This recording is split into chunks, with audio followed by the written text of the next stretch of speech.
After tomorrow, Daniel won't need you anymore. My future daughter-in-law whispered those words into my ear while smiling for the rehearsal dinner photos, and my own son stood less than 10 feet away pretending not to notice.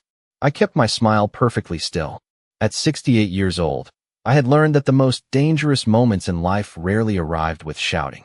Sometimes they came wrapped in satin dresses, soft perfume, and perfectly polished teeth. I'm glad you're here. Stay with me until the end, and tell me where you're watching from, because even now, I still find comfort in knowing kind people exist somewhere in the world. The country club ballroom looked beautiful that night. Gold candles flickered across white linen tablecloths, and the enormous crystal chandeliers reflected warm light against the champagne glasses lined neatly beside each plate. Everything had been arranged with expensive precision. Chloe Bennet had made sure of that. She wanted perfection for her wedding, or at least the appearance of it. I stood near the edge of the room holding a glass of sparkling water while guests laughed around me. The soft jazz music, the smell of roses and grilled steak, the constant hum of polite conversation. It should have felt joyful. Instead, I felt like a stranger attending someone else's family celebration. Daniel used to stand beside me at gatherings like this when he was younger. Even as a grown man, he always checked to make sure I wasn't sitting alone. After my husband passed away 4 years ago, Daniel became even more protective of me. Or at least he had for a while. Somewhere along the way, that changed. Chloe entered his life 2 years ago like sunlight through an open window. Bright, charming, warm enough to make everyone lower their guard. I tried very hard to love her. I truly did. I invited her to lunch, bought her thoughtful birthday gifts, listened when she talked about floral arrangements and wedding magazines and the modern farmhouse they planned to buy after the honeymoon. I told myself that maybe God was simply giving Daniel happiness after years of grief. But there were moments, small moments, quiet moments that left cold fingerprints on my heart. The way Chloe corrected me in front of people with that gentle fake laugh. The way she slowly removed old family traditions from holiday gatherings. The way every conversation somehow became about boundaries, privacy, or starting fresh. I noticed it all, even when Daniel didn't. "Mom, are you okay over there?" Daniel suddenly called across the room. He stood beside the head table with one hand resting proudly on Chloe's waist. At 38, my son looked so much like his father that sometimes it physically hurt to look at him. Same broad shoulders. Same dark hair beginning to silver near the temples. Same smile. But Richard Harper would have never allowed someone to speak to his mother the way Chloe spoke to me. "I'm fine, sweetheart," I answered softly. Chloe turned toward me with a bright, polished smile that would have fooled almost anyone. "Evelyn, come stand with us for a photo," she said sweetly. I walked toward them carefully, smoothing the wrinkles from my navy blue dress.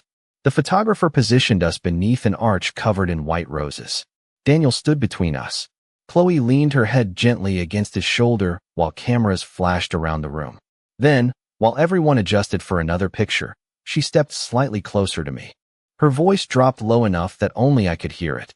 "After tomorrow, Daniel won't need you anymore." For 1 second, I thought perhaps I misunderstood her. But then she smiled wider without looking at me. "It's time for him to focus on his real family now," she added quietly. My fingers tightened around my clutch purse. The room suddenly felt warmer, heavier somehow. I turned slightly toward Daniel, expecting confusion or concern on his face. Instead, he was laughing with one of his college friends, completely unaware or maybe simply unwilling to notice what had just happened inches away from him. Chloe lifted her champagne glass elegantly. "To new beginnings," she announced. Everyone around us cheered. Glasses clinked together. Someone started applauding. I smiled because women my age learn how to survive humiliation gracefully. We learn how to stand still while our hearts crack quietly inside our chests. The photographer took another picture. In it, I imagine I looked calm, dignified, proud even. No one would ever guess that a younger woman had just informed me that my place in my own son's life was expiring in less than 24 hours. Dinner continued around me in waves of laughter and speeches. Daniel stood to thank everyone for coming. "Tomorrow is about starting our future together," he said while looking directly at Chloe. "Building our own family, our own traditions." People smiled warmly. Chloe reached for his hand. And suddenly I realized something painful. He wasn't looking at me once while he spoke. Not once. The little boy who used to crawl into my bed during thunderstorms had slowly disappeared, without me noticing exactly when it happened. After dessert was served, I quietly picked up my purse. No one stopped me. No one even seemed surprised. Daniel was dancing with Chloe near the center of the ballroom while her friends surrounded them, taking videos on their phones. They looked young and radiant beneath the chandelier lights. Untouchable. Chloe saw me heading toward the exit. For the briefest second, our eyes met across the crowded room. She smiled again, victorious this time. I smiled back just as calmly. Because what Chloe Bennett did not know that night was this. Richard Harper had spent the final months of his life preparing for exactly this kind of woman. The drive home from the country club took 27 minutes, but that night it felt much longer. The roads were nearly empty except for the occasional headlights passing through the darkness like silent ghosts. I kept both hands steady on the steering wheel while Chloe's words replayed themselves over and over inside my mind. After tomorrow, Daniel will not need you anymore. Young people often believe cruelty only exists when voices are raised. They do not understand that the coldest wounds are usually delivered quietly. By the time I pulled into my driveway, the porch light had already turned on automatically. Richard installed that light 15 years ago after I slipped on ice one winter evening, carrying groceries into the house. "I want this place to protect you even when I am not home," he had told me while tightening the last screw with his old toolbox beside him. Standing there now in the stillness of midnight, I realized the house was one of the only things left in my life that still felt loyal. I unlocked the front door slowly and stepped inside. The silence greeted me immediately. Not lonely silence. Familiar silence. The kind that settles naturally into a home after decades of marriage. I set my purse carefully on the kitchen counter and slipped off my heels. My feet ached from standing all evening, but the deeper exhaustion sat somewhere behind my ribs.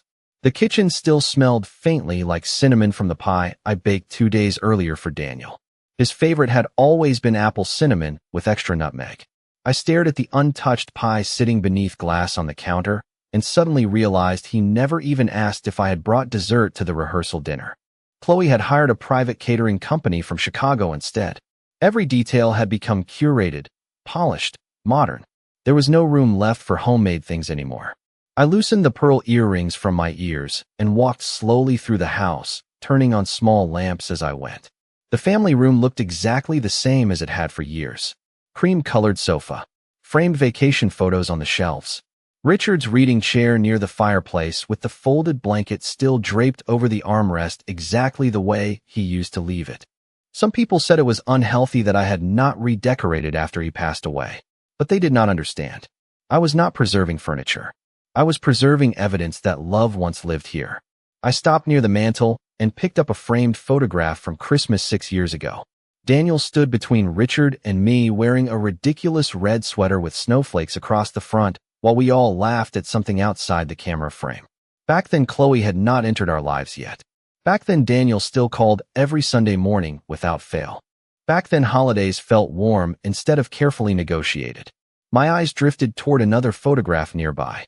This one had been taken just 8 months ago during Daniel and Chloe's engagement party. At the time, I remembered thinking Chloe looked beautiful in the pale blue dress she wore that evening. Elegant, graceful.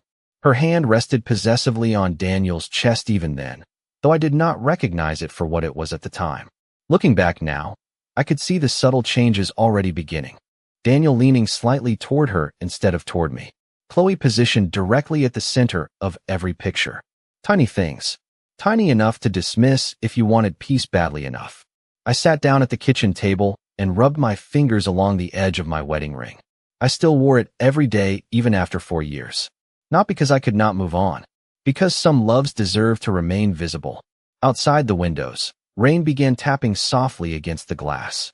I closed my eyes for a moment and let myself remember Richard's voice. Calm, steady, protective. He had always noticed things before I did. Do not confuse charm with character, Evelyn, he once told me after meeting Chloe for the first time. At the time, I accused him of being overly cautious. Richard smiled and dropped the subject, but now those words settled heavily against my chest. My phone buzzed suddenly on the table, pulling me from my thoughts. A text message from Daniel appeared on the screen. Sorry you left early tonight, Mom. Hope you are feeling okay. Big day tomorrow. I stared at the message for a long time. No mention of Chloe. No acknowledgement that something felt wrong. No question asking if I made it home safely. Just polite distance wrapped inside perfect sentences. I typed 3 different replies before deleting each one. Finally, I wrote only, "I am home safe. Good night, sweetheart." 3 little dots appeared almost immediately as Daniel started typing a response. Then they disappeared. Nothing else came. I set the phone face down beside me and listened to the rain grow heavier outside. Somewhere between losing his father and falling in love with Chloe, my son had learned how to slowly leave me without ever actually saying goodbye. And the worst part was not Chloe's cruelty.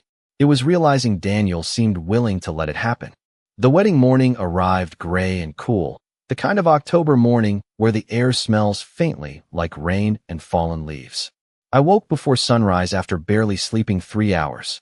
For several minutes, I simply lay still beneath the blankets listening to the old grandfather clock downstairs mark each passing second. Tick, tick, tick. Time moves strangely when your heart is grieving something that has not fully happened yet. I finally rose from bed and padded quietly into the kitchen wearing my robe. The house felt colder than usual. Or perhaps I did. I filled the kettle with water and stood by the sink while the coffee maker sputtered softly beside me. Across the backyard, the maple trees had begun turning orange and red. Richard always loved autumn. Everything beautiful knows how to let go gracefully, he used to say whenever the leaves started falling. I wrapped both hands around my coffee mug and tried not to think about the fact that by this evening, Chloe Bennett would officially become part of my family. Around 8:30, my phone buzzed with a message from the wedding coordinator reminding immediate family members to arrive at the church by 11. Immediate family. The phrase should not have bothered me, but somehow it did. The coordinator attached a digital seating chart for the reception ballroom, and without meaning to, I opened it. My eyes scanned the diagram slowly until I found my name near the back corner beside 2 elderly cousins from Chloe's side whom I had never even met before. For a moment, I thought perhaps there had been a mistake. The mother of the groom was usually seated near the front, near family, near her son. I enlarged the image slightly. Daniel and Chloe sat at the center sweetheart table beneath the floral arch. Chloe's parents sat directly beside them. Her younger sister and college friends occupied the tables closest to the dance floor. My assigned seat remained tucked beside the emergency exit near the kitchen doors, quietly hidden away. I stared at the screen long enough for the coffee in my hands to grow cold. Then I noticed something else. The reception program listed speeches from Chloe's father, Chloe's maid of honor, and Daniel's best friend. No speech from me, not even a small welcome toast. My throat tightened unexpectedly. Richard and I spent 38 years building a life around our son. We attended every baseball game, every piano recital, every graduation ceremony. When Daniel broke his arm at 12 years old, Richard slept upright in a hospital chair for 2 nights because our son was frightened to be alone. When Daniel started his own financial consulting company at 29, we refinanced part of our retirement investments to quietly help him through the first difficult year. We never asked for recognition. That is not what parenthood is. But sitting there at my kitchen table that morning, I realized something painful. Chloe had not simply organized a wedding. She had carefully reorganized the emotional map of Daniel's entire life, and somehow I no longer occupied an important place in it. Around 10 o'clock, I dressed slowly for the ceremony. Navy blue silk dress, pearl necklace, low heels comfortable enough for standing through photographs and reception lines. I curled my silver hair carefully the same way I always had for special occasions. Looking at my reflection, I tried to summon excitement, pride, something maternal and joyful. Instead, I looked like a woman preparing herself for a goodbye no one else could see happening. The church parking lot was already crowded when I arrived.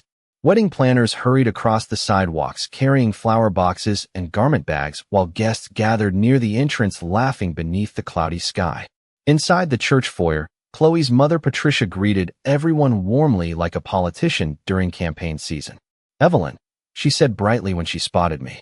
"Isn't this just magical?" I smiled politely. "It is certainly beautiful." Before I could say more, Chloe appeared descending the staircase from the bridal suite upstairs wearing a white silk robe, while 2 bridesmaids followed behind adjusting makeup bags and bouquets. She looked radiant, confident, completely in control. Guests immediately turned toward her with admiration. "There she is," Someone whispered nearby. Chloe noticed me standing near the entrance and approached with perfectly measured warmth. "Evelyn, thank you again for coming early," she said sweetly before lightly touching my arm. "Oh, and one tiny thing. We had to shift some reception seating last night, but I am sure you will be comfortable where we placed you." Comfortable. Such a harmless-sounding word. Yet somehow it landed like an insult. "I saw the chart this morning," I answered calmly. Chloe tilted her head slightly. "I just thought it would be easier for everyone if immediate family stayed closer together." Immediate family. There it was again, this time deliberate. Her eyes held mine steadily while soft wedding music drifted through the church speakers overhead. She wanted me to understand exactly what she meant. Daniel suddenly entered from the sanctuary doors wearing his tuxedo, smiling nervously as groomsmen crowded around him. "Mom," he said warmly before kissing my cheek quickly. "You look beautiful." For one foolish second, relief flooded through me. Maybe he still saw me.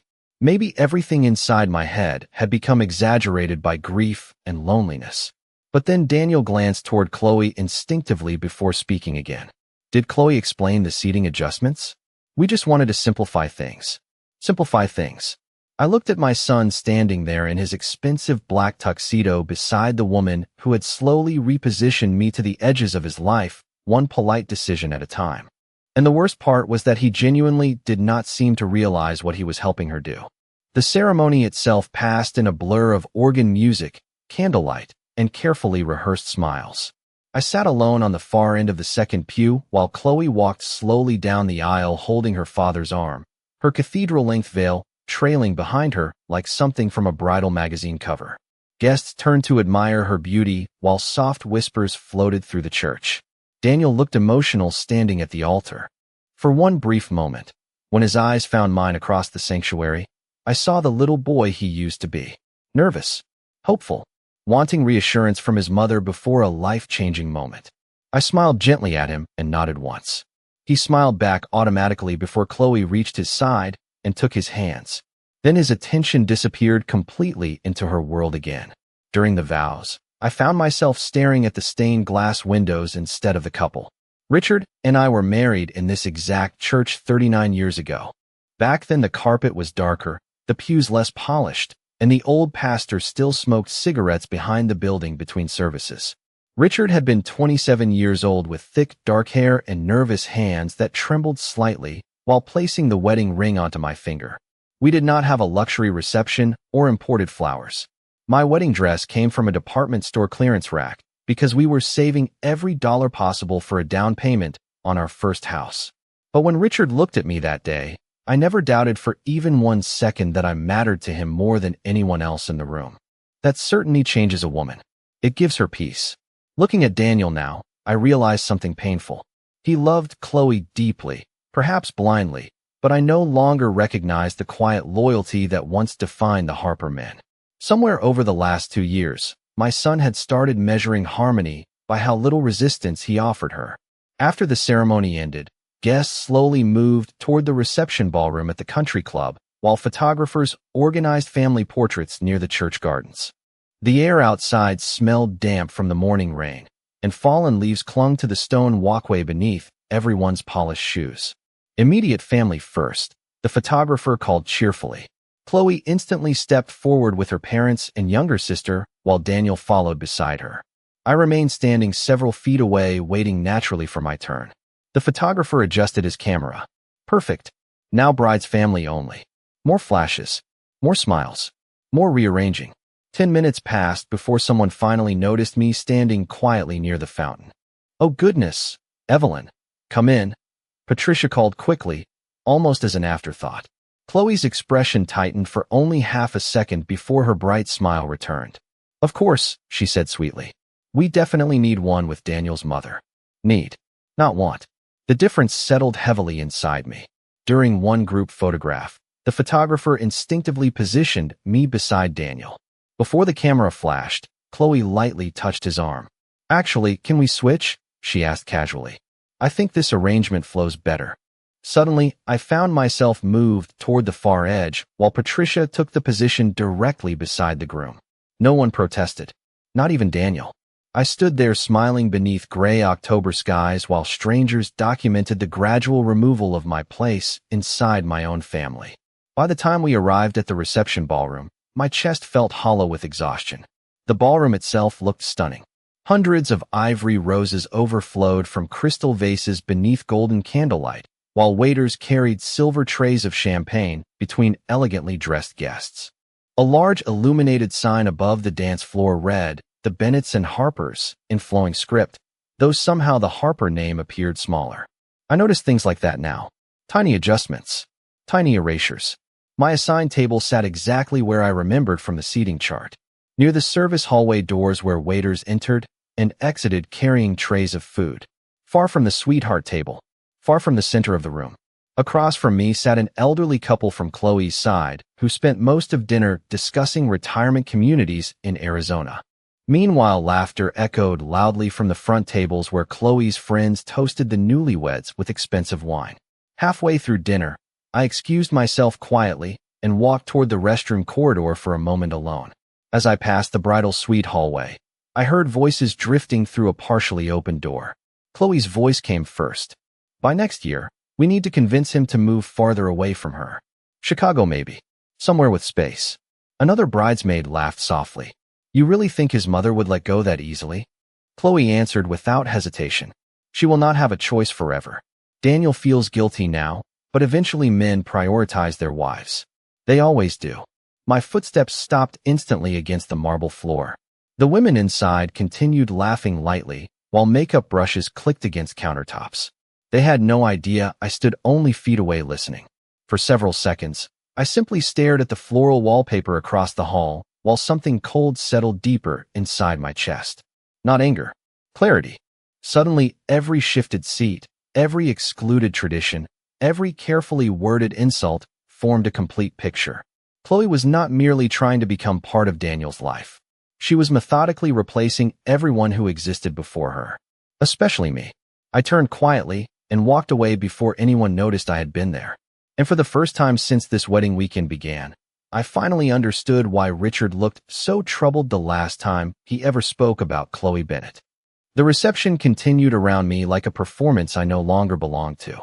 Music drifted through the ballroom while guests laughed beneath the glow of hanging chandeliers, and waiters carried plates of filet mignon and roasted vegetables between tables dressed in white linen. Somewhere near the dance floor, Chloe was smiling for photographs again, her hand resting possessively on Daniel's arm, as if she had already claimed every piece of his future. I returned quietly to my seat after overhearing her conversation in the bridal suite hallway, but something inside me had shifted permanently. It is strange how truth can change the temperature of an entire room. Nothing looked different after that moment, yet suddenly I saw everything clearly. The forced sweetness in Chloe's voice. The way Daniel checked her face before answering simple questions. The calculated politeness behind every tiny exclusion. I sat untouched beside my half-finished dinner while guests applauded the newlyweds preparing for their first dance. Then, unexpectedly, someone touched my shoulder gently from behind. "Evelyn," a familiar voice said softly. "May I sit with you for a moment?" I looked up to see Margaret Doyle, standing there holding a champagne glass in one hand. Margaret had been Richard's closest friend for nearly 30 years. She was 72 years old now, elegant in a dark green dress with silver hair pinned neatly above sharp, intelligent eyes that missed very little. Richard used to joke that Margaret could smell dishonesty before it entered a room. "Of course," I answered quietly. Margaret settled into the empty chair beside me and glanced toward the dance floor where Daniel and Chloe swayed beneath soft golden lights, while guests recorded videos on their phones. "You look tired," she observed gently. I smiled faintly. "Long day." Margaret studied me for several seconds before lowering her voice. "Richard would hate this seating arrangement." Her words caught me off guard enough that I nearly laughed. Instead, I looked down at my folded napkin. "I suppose weddings are complicated." "No," Margaret said calmly. "Cruel people are complicated. Weddings simply reveal them." Silence settled between us for a moment while applause erupted nearby at the end of the first dance. Margaret took a slow sip of champagne before speaking again. "Richard came to see me about 6 months before he passed away." My eyes lifted immediately toward her face. "About what?" Margaret hesitated carefully, as though deciding how much to say. About Chloe. A cold heaviness settled low in my stomach. What do you mean? Margaret placed her glass down gently on the tablecloth. Richard noticed things that bothered him. Questions Chloe asked. Conversations she steered toward money, property, inheritance. At first he thought he was imagining it. Then he started paying closer attention. I stared at her silently, while the ballroom noise faded into distant background sound.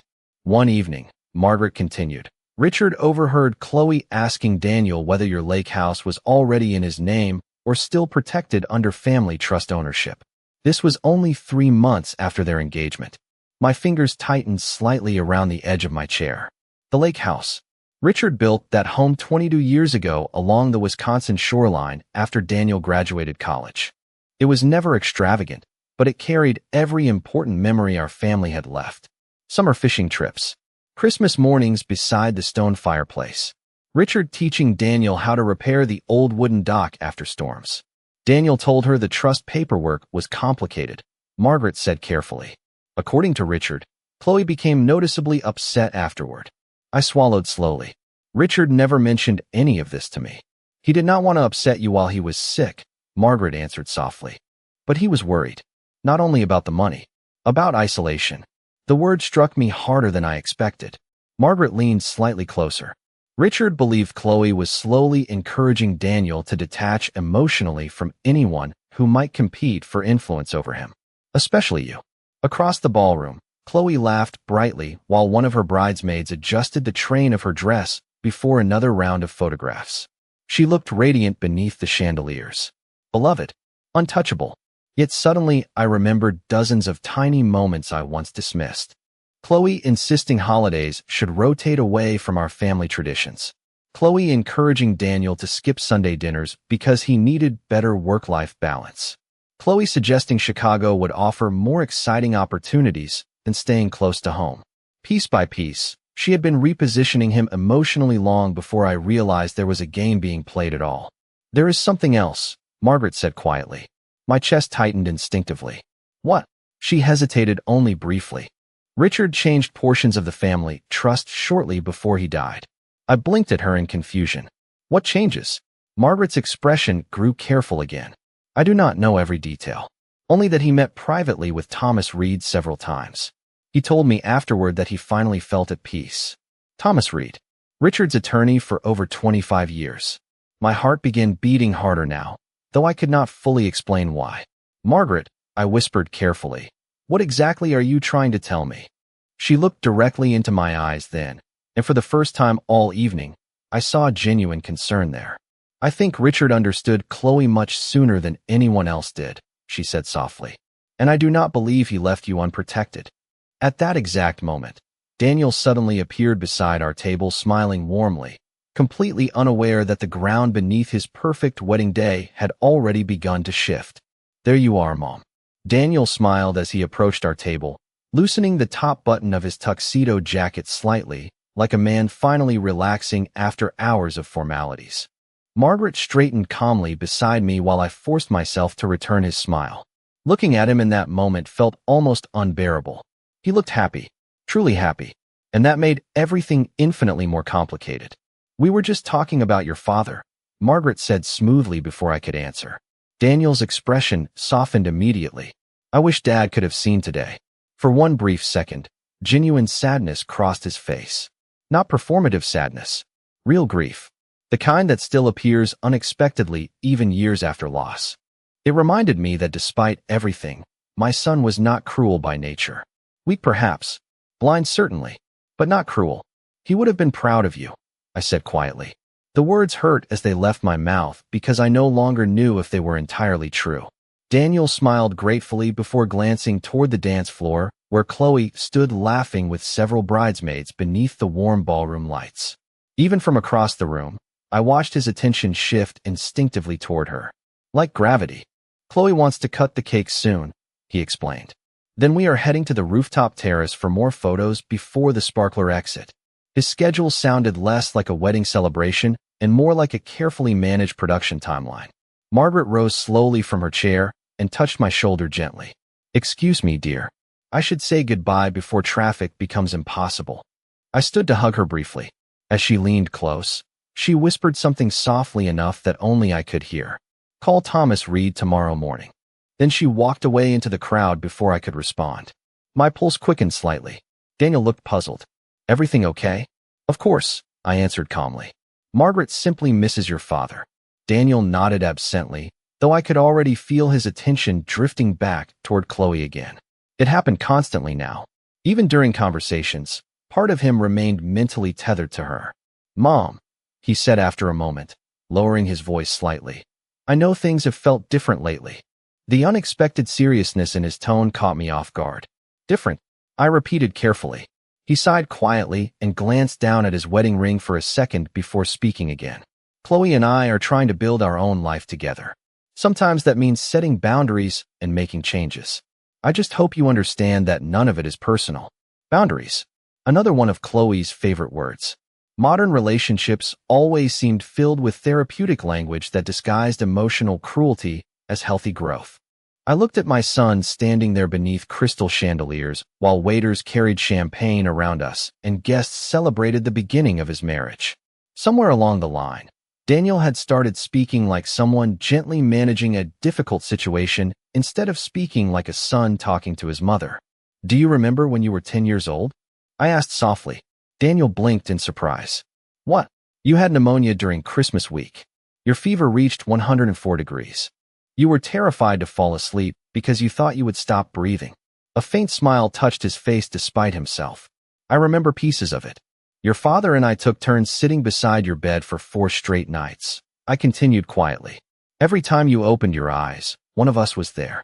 Daniel's expression shifted uncomfortably now, as though he sensed the direction of the conversation but did not know how to stop it politely. Mom, I am not saying this to make you feel guilty, I interrupted gently. I only want you to understand something important. Family is not supposed to become smaller when you fall in love. Silence settled between us. Around us, music floated through the ballroom while guests clinked glasses near the dessert tables. Daniel rubbed the back of his neck anxiously the same way he always had when emotionally cornered. Chloe feels like you do not really accept her, he admitted quietly. I almost laughed at the absurdity of it. 2 years of invitations, holiday gifts, support, endless patience, and still Chloe had somehow positioned herself as wounded. Does she? I asked calmly. Daniel hesitated. Sometimes your reactions make her feel judged. Judged? Another carefully selected word. I thought about overhearing Chloe discussing how she planned to move him farther away from me. I thought about being seated beside the kitchen doors at my own son's wedding. I thought about her whispering that after tomorrow Daniel would no longer need me. Yet somehow she remained the injured party. Daniel, I said softly, has Chloe ever told you that she wants distance between us? His eyes widened immediately. What? No, of course not. The speed of his response told me he genuinely believed that, or desperately needed to. Before I could answer, Chloe suddenly appeared beside him, radiant in white satin and diamonds beneath the ballroom lights. Her hand slid naturally onto his arm. There you are, she said warmly before turning toward me with perfect politeness. Evelyn, we are about to do family speeches. Daniel's best man has everyone crying already. Family speeches. Not mother of the groom speeches. Not parent speeches. Just family speeches. Carefully vague. Carefully selective. Chloe's eyes lingered on mine for half a second longer than necessary. And in that tiny moment, I saw something beneath the polished smile. Confidence. She believed she had already won. You should both go enjoy your evening, I said calmly. Daniel leaned down to kiss my cheek again. Love you, Mom. Then he disappeared into the crowd beside his new wife without noticing that for the first time in his entire life, I did not answer those words back. The speeches began shortly after 9 o'clock. By then, the ballroom had softened into that warm golden haze weddings always seem to create after several hours of music and champagne. Guests loosened their ties. Women slipped off uncomfortable heels beneath tables, and the laughter grew louder with every refill of wine. From the outside, everything looked perfect. Chloe stood glowing beside Daniel beneath the floral arch, while photographers moved constantly around them, capturing moments that would later appear effortless in expensive wedding albums.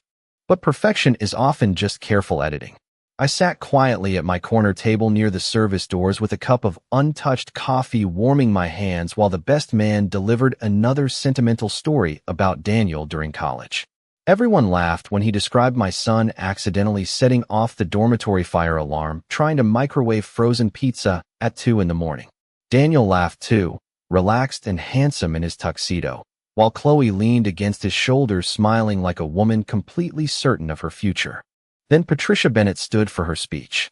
She spoke beautifully about Chloe's childhood, her intelligence, her ambition, and her gift for building meaningful relationships.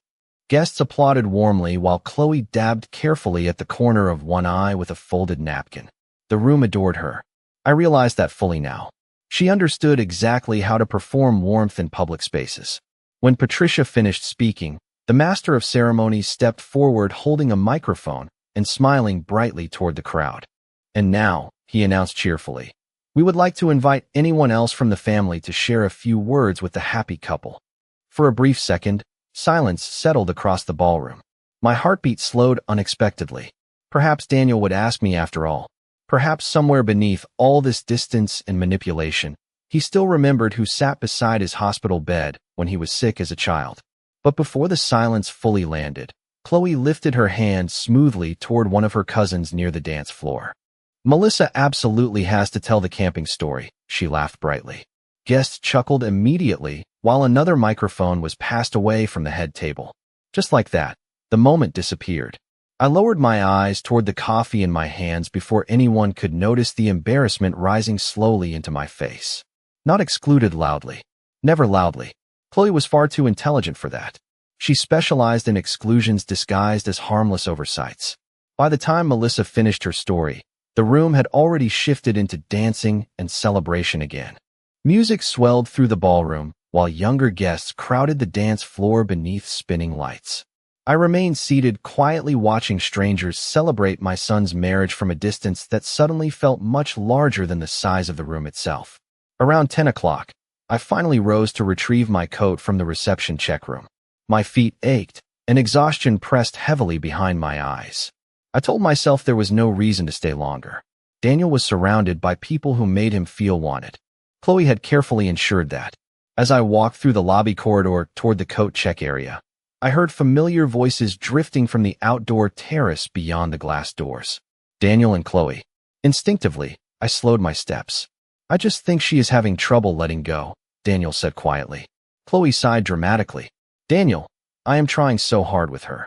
Her voice carried that same wounded softness she used whenever positioning herself as the reasonable victim. But every marriage counselor says boundaries with parents are healthy.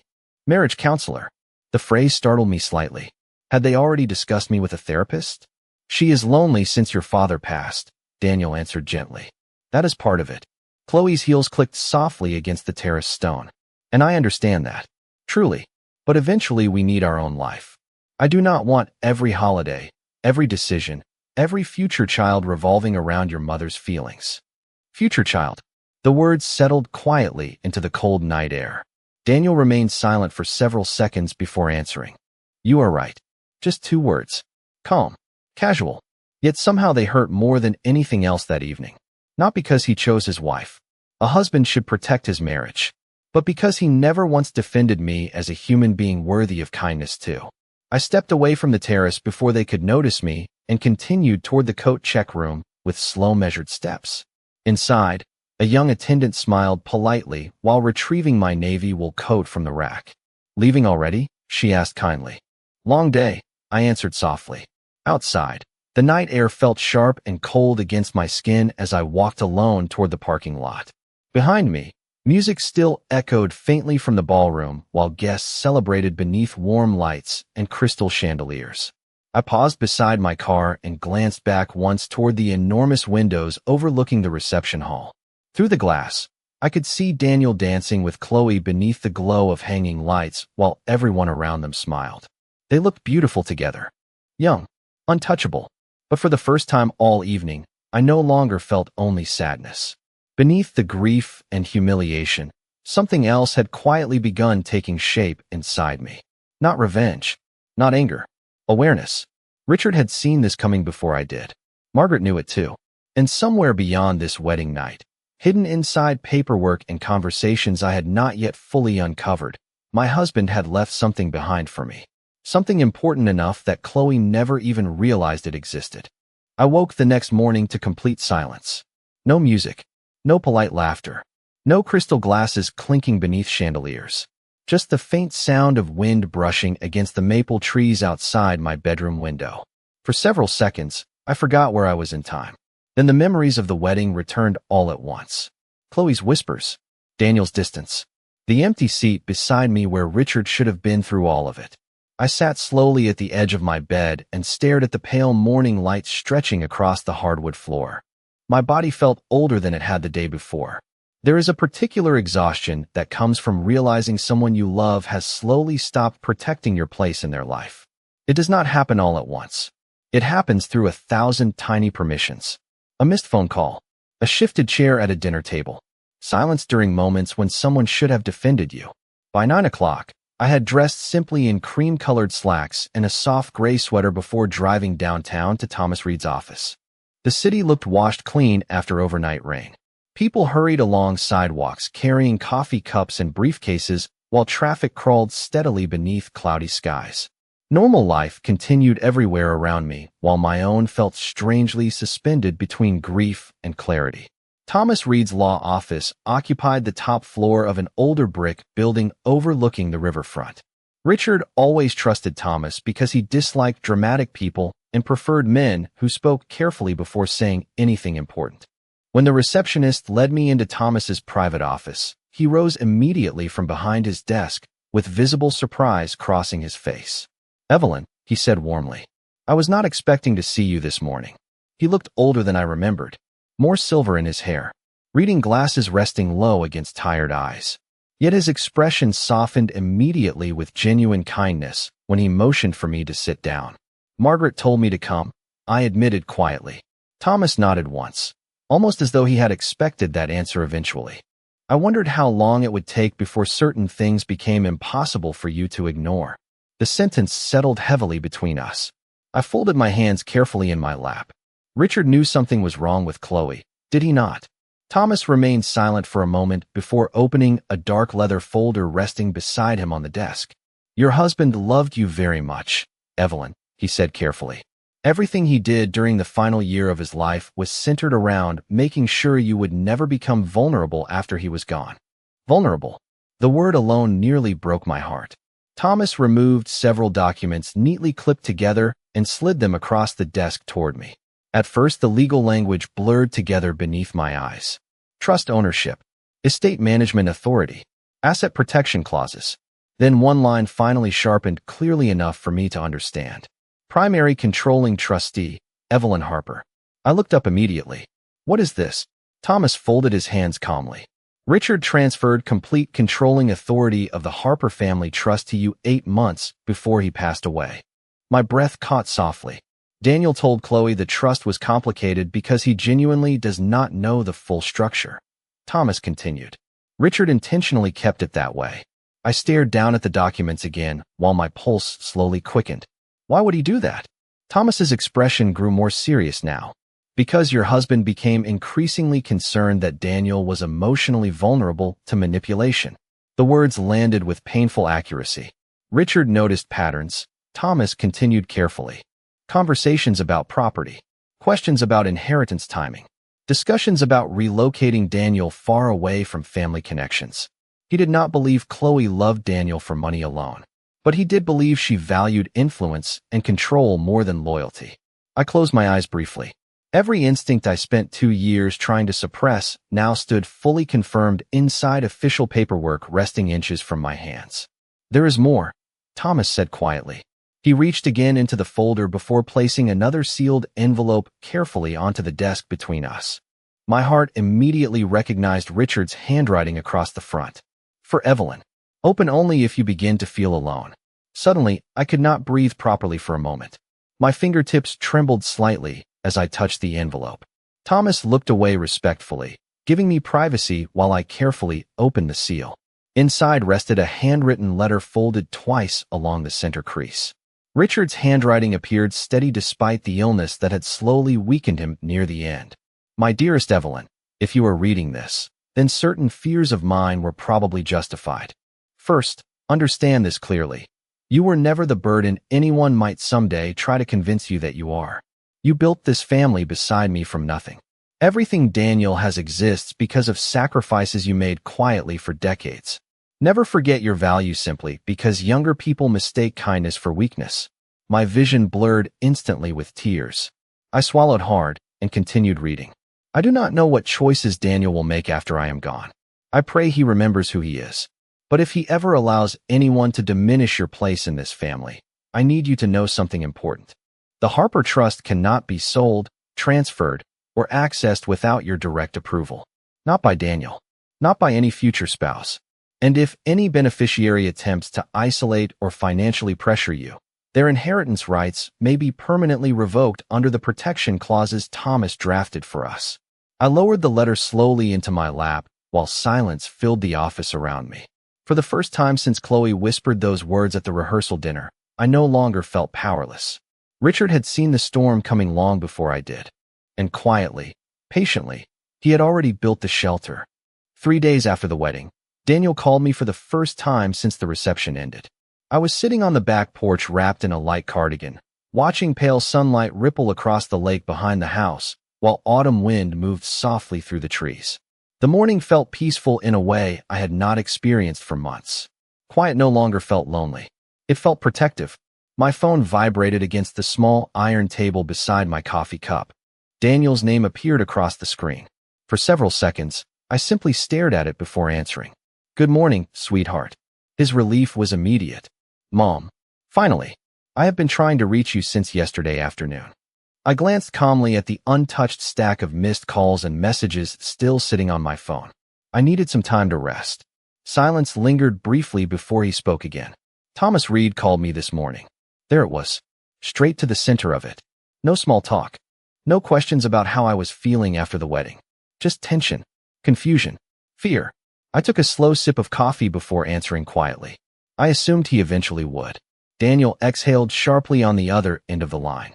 "Mom, why did Dad never tell me about the trust changes?" Across the lake, 2 ducks drifted slowly through the water while fallen leaves gathered along the shoreline. Everything outside looked calm and ordinary while my son's entire understanding of his future quietly unraveled miles away. "Your father believed some responsibilities should be earned through character, not simply inherited through blood," I answered softly. Daniel fell silent again. I could almost picture him standing somewhere inside the expensive downtown condominium Chloe insisted they lease after the honeymoon. One hand pressed against his forehead, trying to process paperwork he never expected to matter. "Thomas said you control everything," he finally admitted. "The lake house, the investments, even the company's shares Dad left." I closed my eyes briefly at the mention of Richard. "Not control," I corrected gently. "Protection." Another long pause followed. Then Daniel's voice lowered carefully. "Chloe thinks this means you do not trust us." "Us." "Not me. Us." I noticed the difference immediately. "Does Chloe also think I should apologize for being legally protected from people who wanted distance from me?" My words remained calm, but I heard Daniel inhale sharply anyway. "Mom, that is not fair." "Is it not?" Silence answered me. In the distance, wind chimes stirred softly near the porch railing. I leaned back in my chair and looked across the lake where sunlight shimmered silver against the water. Richard loved mornings like this. "Daniel," I said quietly, "do you remember what Chloe whispered to me at the rehearsal dinner?" His hesitation lasted too long. "No," he answered finally, though uncertainty weakened the lie immediately. I smiled sadly to myself. He knew something happened. He simply chose not to ask because asking would have required courage. "She told me that after the wedding, you would not need me anymore," I said calmly. The silence that followed stretched so long I wondered briefly if the call had disconnected. When Daniel finally spoke again, his voice sounded smaller somehow.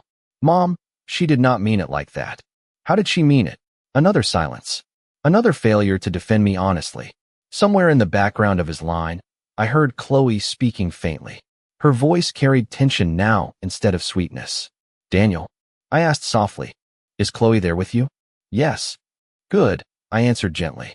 Then perhaps this is the first truly honest conversation we have all had in a very long time. I heard muffled movement before Chloe's voice entered the call directly for the first time. "Evelyn," she said carefully, every polished syllable measured. "I think there has been a misunderstanding." Of course, a misunderstanding. Cruel people always reach for that word once consequences arrive. I stared quietly across the lake while sunlight flickered against the water. "No," I answered softly. "I understand perfectly now." Chloe inhaled slowly before continuing. "I only ever wanted Daniel and I to build healthy independence as a married couple. Healthy independence does not require humiliating someone," I replied calmly. "Nor does it require isolating a son from his mother." Daniel spoke quickly then, panic beginning to break through his composure. "Mom, nobody is trying to isolate anyone." "Really?" I asked quietly. "Then why was I seated beside the kitchen doors at your wedding while strangers occupied the family tables?" Neither of them answered. "Why was I removed from the speeches?" Silence again. "Why did your wife tell her bridesmaids she planned to move you far enough away that I would no longer be part of your daily life?" This time I heard Chloe's breathing change sharply through the phone. Daniel spoke immediately afterward. "You heard that?" "Yes." The truth settled between us heavily now. No more confusion. No more polite excuses. Just reality standing fully exposed in daylight. Finally, Chloe spoke again, though her voice had lost much of its warmth. "I think maybe boundaries feel threatening to you because you are used to being the center of Daniel's life." I smiled faintly to myself. There was at last. Not kindness. Not diplomacy. Ownership. "No, Chloe," I answered softly. "What threatens me is watching my son slowly become a man who confuses loyalty with obedience." Complete silence followed. Somewhere beyond the phone line, I imagined both of them standing motionless inside their expensive apartment, surrounded by unopened wedding gifts and carefully curated furniture. Young people so certain they understood power until they encountered someone older who finally stopped apologizing for existing. "I am not taking anything away from either of you," I continued gently. "You still have your marriage, your future, your opportunities." Richard only made certain that I would never spend my final years begging for dignity inside my own family. Daniel's voice cracked slightly when he finally spoke again. "Mom, I never wanted you to feel unwanted." For the first time in days, genuine emotion entered his voice instead of rehearsed explanations. I closed my eyes briefly against the ache that still lived there despite everything. "I know," I whispered. "That is what makes this so heartbreaking." Then I ended the call quietly and set the phone face down beside my untouched coffee while wind moved softly across the lake. A few seconds later, the phone began vibrating again with incoming calls. I did not pick it up. For the first time in years, silence no longer felt like abandonment. It felt like peace.